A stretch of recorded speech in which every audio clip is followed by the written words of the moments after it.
Wife! Do you remember what happened yesterday and where the hell we are today? Well, yesterday we read Ezekiel Chapter 39. Sure as fuck did. And in that chapter, we were still talking about Gog and Magog and Gog of Magog and all the Gogs. And it was a bit Gog heavy. It was Goggy. Yeah, it was very Goggy. But God was like, I'm going to bring them against you, Israel, and I'm going to make them do this thing. And then I'm going to kill them all. And while I'm at it, I'm also going to kill the coastland people because that's my thing. I like to kill people. Mm-hmm, mm-hmm. And so he was going to bury them all in like a really big pit. And by the numbers he was talking about, I would think that we would still be able to find this pit today, probably. The Dry Bones Valley? The Dry Bones Valley thing. No, it wasn't the Dry Bones was where the zombies, the Israelites were coming back. Right, and that was just a vision. That was it was a metaphor as to the, people coming back from Israel or whatever. You're right. I just wanted to say Valley Babylon, of Dry Bones. Yeah, no. This was they buried them in Haman Gog.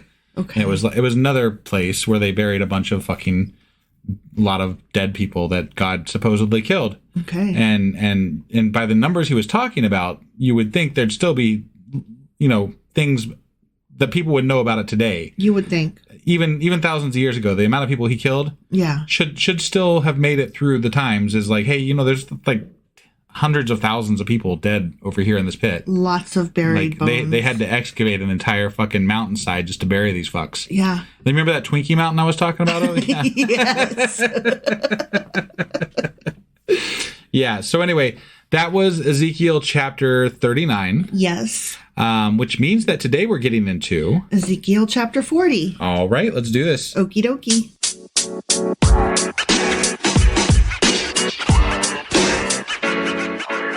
All right, we are hopping into Ezekiel chapter 40, or as I like to call him, Ezekiel. Yes, which you stole from me, because, not the Ezekiel. You stole my saying that it was Ezekiel.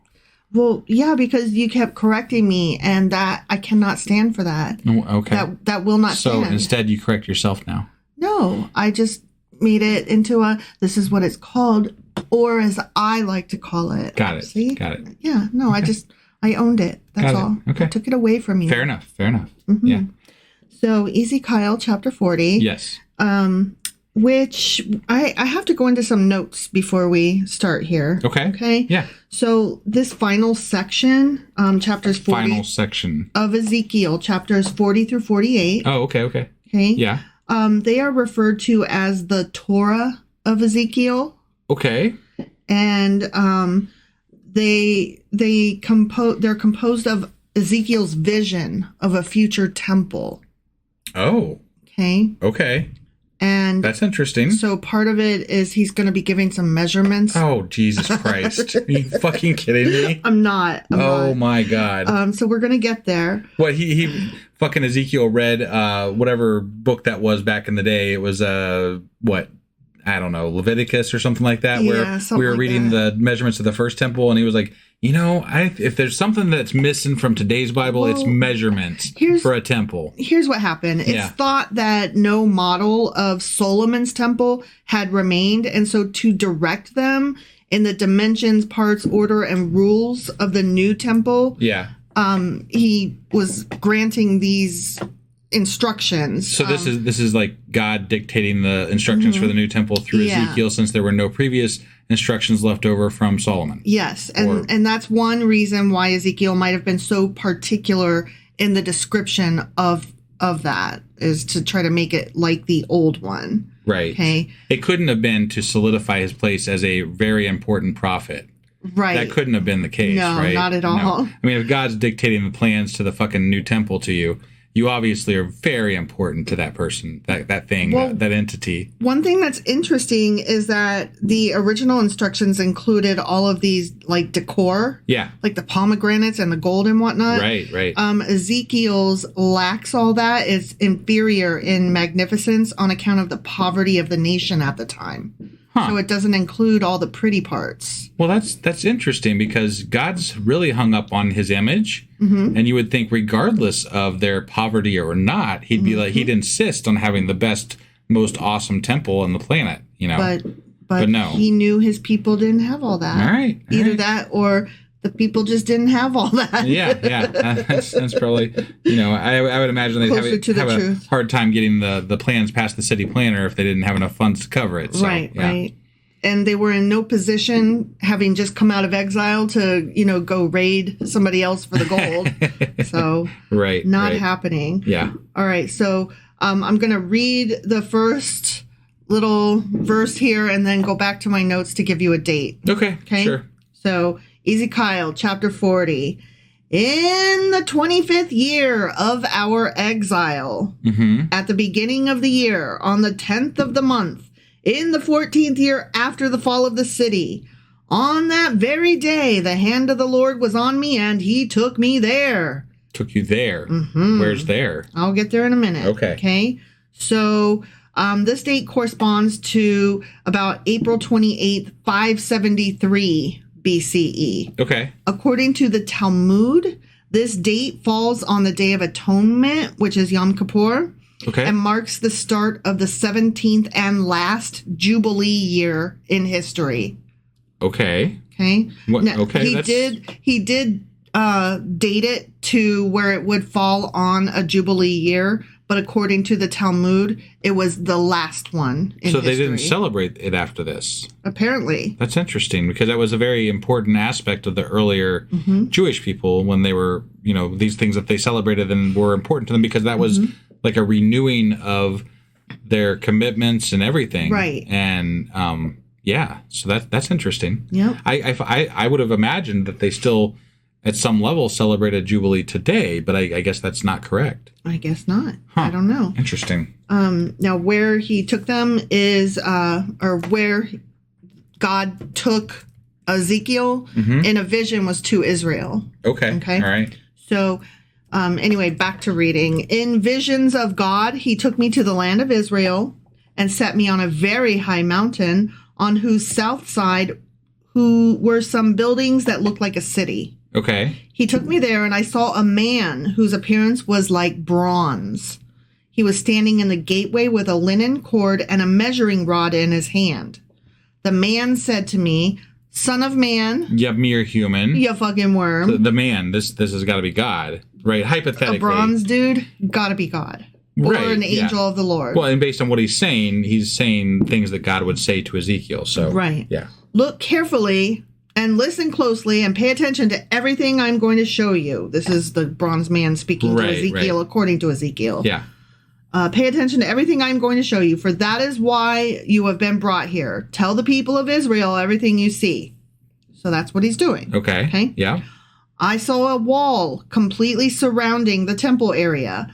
The length of the measuring rod in the man's hand was 6 long cubits, each of which was a cubit and a handbreadth. It's interesting that they're using cubits here. When we read the flood story, they were using feet and in place of cubits, because they use cubits in other Bible translations for the measurement of the ark.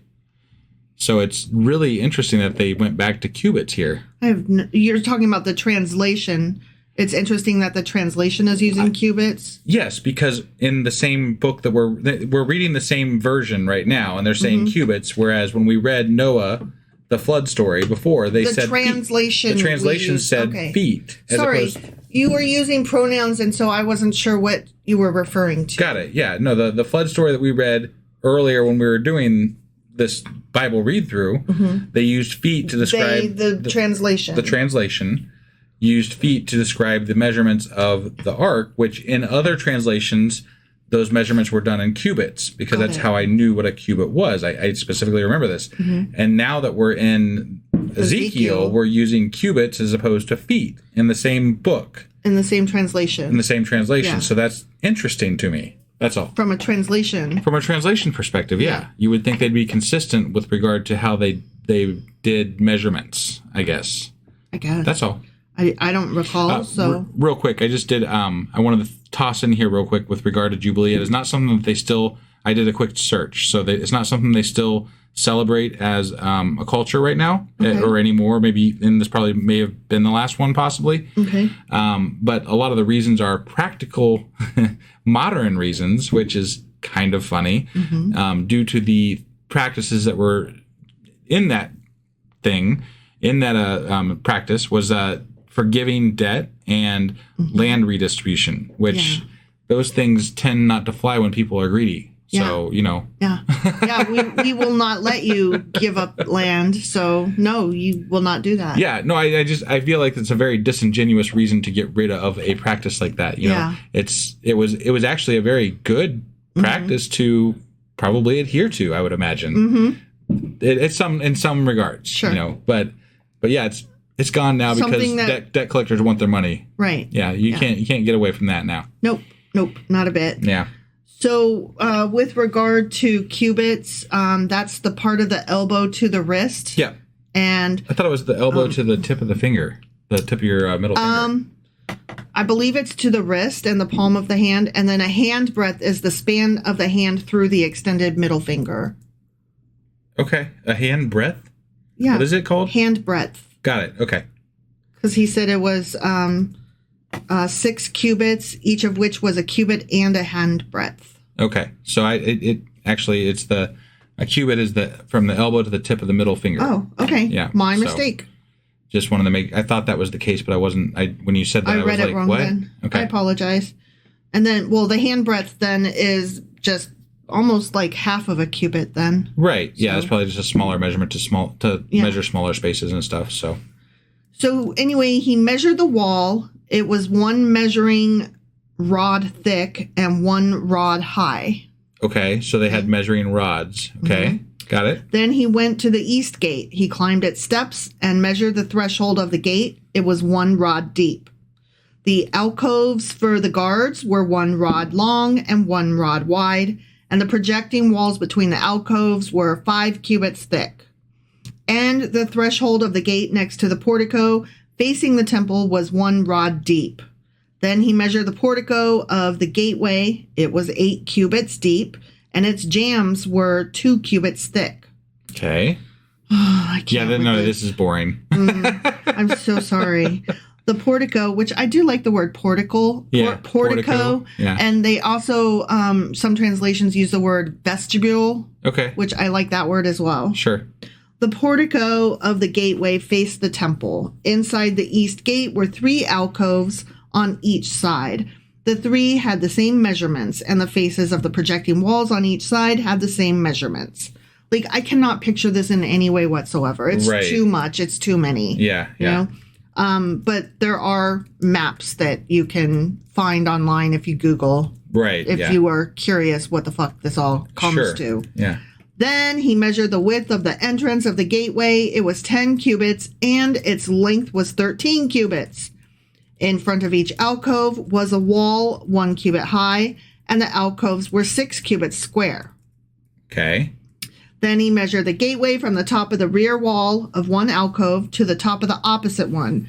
The distance was 25 cubits from one parapet opening to the opposite one. Got it.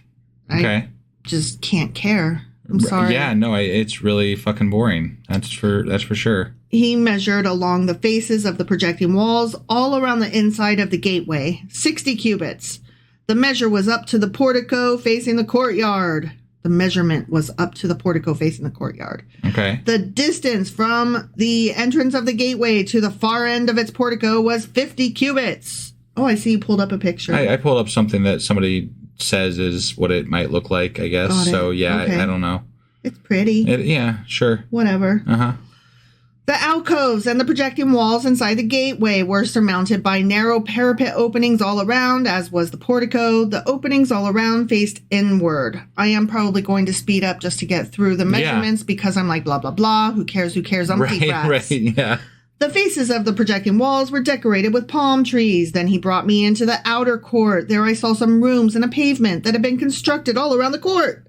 There were 30 rooms along the pavement. Wow. It abutted the sides of the gateways and was as wide as they were long. This was the lower pavement. Okay. Then he measured the distance from the inside of the lower gateway to the outside of the inner court. It was 100 cubits on the east side as well as on the north. Okay. Then he measured the length and width of the north gate leading into the outer court. I just can't. No, I mean, look, the only reason I can see that this might be something that's in the Bible is because it's showing that Ezekiel is prominent enough to receive the instructions to build the new, right. The new Jerusalem temple. Right? Yeah. But other than that, with regard to leaving it in there for modern Bible readers, it really has no significance at all to anybody at this point, because it just doesn't matter. It doesn't matter. I mean, I could see apologists saying, oh, it does matter, though. It's giving us that detail. It's so rich in detail, and that lends to its authenticity and to show how God was in every single detail and blah, blah, blah. Like, I can see them being very excited about the most boring little detail. Yeah. Because if God really wanted to prove his significance and his power, he'd just snap his fingers and create a fucking temple, wouldn't he? I mean, that would be a lot more believable as a power move than having them build it. Yes, but, and I'm going to push back on that a little bit, because the people would not respect as much something that just appeared before them as opposed to something that they built themselves. Right, but except for the fact that they haven't actually seen specifically any of God's handiwork directly, right? No, it's all said through Ezekiel or Jeremiah or Isaiah or whoever, right? These are the people that are telling them that God's miraculously doing these things by sending armies against them and whatever he's doing. No, I totally agree with you on that. I'm just saying, it would be cool for them to see something of God's miracles. Yeah, that's all I'm saying. Okay. That's all I'm saying. No, I agree with you there. Its alcoves, 3 on each side, its projecting walls, and its portico had the same measurements as those of the first gateway. It was 50 cubits long and 25 cubits wide. Maybe he could just make like a bathroom miraculously appear. Oh my God. They let them do the whole thing, but he makes one of the bathrooms or something. Snaps his fingers, there's the bathroom. Or maybe they finish doing all the work and then he pretties it up. Yeah. Since, they're a poor nation. Make him do the work, but just do something. Like, it's your house, dude. Like, we're building this for you. That's true. Like, just add a little personal flair to it. We just want some gold pomegranates like we used to have. Yeah, just, you're God, man. Do something. Its openings, its portico, and its palm tree decorations had the same measurements as those of the gate facing east. 7 steps led up to it with its portico opposite them. There was a gate on the inner court facing the north gate, just as there was on the east. Okay. He measured from one gate to the opposite one. It was 100 cubits. Then he led me to the south side, and I saw the south gate. He measured its jamb and its portico, and they had the same measurements as the others. The gateway and its portico had narrow openings all around, like the openings of the others. It was 50 cubits long and 25 cubits wide. 7 steps led up to it with its portico opposite them. It had palm tree decorations on the bases of the projecting walls on each side. Okay. Yeah. Love me some palm tree decorations. Right. Okay? Yeah. The inner court also had a gate facing south, and he measured from this gate to the outer gate on the south side. It was 100 cubits. Then he brought me into the inner court through the south gate, and he measured the south gate. It had the same measurements as the others. Its alcoves, its projecting walls, and its portico had the same measurements as the others. I'm shocked. The gateway and its portico had openings all around. It was 50 cubits long and 25 cubits wide. This is a really, bad way to end Ezekiel. We had zombies. We had the dry bone valley. Angels with hundreds of eyeballs. And wheels and chariots and stuff.